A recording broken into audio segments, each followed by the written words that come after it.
Hello hi everyone, welcome to Geethu ఫై. అందరూ బాగున్నారా? ఈరోజు మంచి రెసిపీతో వచ్చానండి. అదేంటో కాదు, క్యాబేజీ చట్నీ. అండ్ వేడి వేడి రైస్లో కానీ చపాతీకి కానీ మంచి కాంబినేషన్ అనమాట. తింటే మళ్ళీ చేసుకొని మళ్ళీ తినాలనిపించేది అనమాట. క్యాబేజీ చట్నీ అంత బాగుంటుంది. అండ్ ఎలా చేయాలో ఏంటిదో ఈ వీడియోలో చూసేయండి. అండ్ ఫస్ట్ క్యాబేజీస్ చిన్న కట్ చేసుకోవాలండి. తర్వాత టొమాటోస్, నేను 1 టొమాటో తీసుకున్నాను. అండ్ క్యాబేజీకి తగ్గట్టుగా మిరపకాయలు అనమాట. ఫస్ట్ మనము ఆయిల్లో క్యాబేజ్ని ఫ్రై చేసుకోవాలండి, మగ్గించుకోవాలి. అలాగే chillies, tomatoes, cabbage, chillies and tomatoes ఈ 3 ఆయిల్లో మగ్గించుకోవాలి. బాగా ఫ్రై అవ్వాలన్నమాట క్యాబేజ్ అంతా. అండ్ పసుపు, చిటికెడు పసుపు,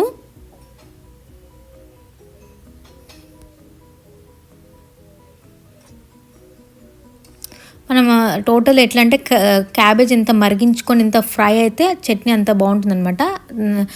ఫ్రై అయ్యాక చిన్న చింతపండు తీసుకోవాలన్నమాట. అండ్ ఇలా ఫ్రై అవ్వాలండి క్యాబేజ్ అంతా. రుచికి తగ్గట్టుగా సాల్ట్. తర్వాత మనము చట్నీకి సంబంధించిందండి పల్లీలు, ధనియాలు, శనగపప్పు, జీలకర్ర ఈ 2 ఫ్రై చేసుకోవాలన్నమాట. రోస్ట్ చేసుకోవాలి. పల్లీలు, ధనియాలు, జీలకర్ర, శనగపప్పు ఈ రోస్టెడ్ చేసుకుని మిక్సీకి పట్టాలండి. ఫస్ట్ పొడిని మిక్సీకి పట్టాను ఫస్ట్. తర్వాత మనము క్యాబేజ్ని మరి ఫ్రై చేసుకున్నాం కదండి, దాన్ని కూడా మిక్సీకి పట్టాలి ఇప్పుడు.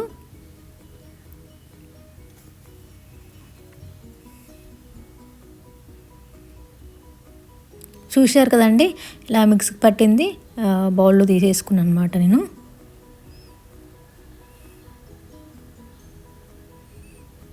తర్వాత చట్నీకి పోంపు పెట్టాలి కదండి. పోంపుకి నేను ఆవాలు, జీలకర్ర, మినపప్పు,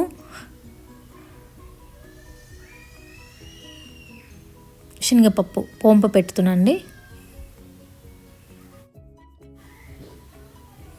ఇప్పుడు పోంపుని నేను చట్నీలోకి వేస్తున్నాను. చాలా బాగుంటుందండి క్యాబేజ్ పచ్చడి. డిఫరెంట్గా ట్రై చేయండి. చాలా రైస్లో కానీ చపాతీకి కానీ చాలా బాగుంటుంది.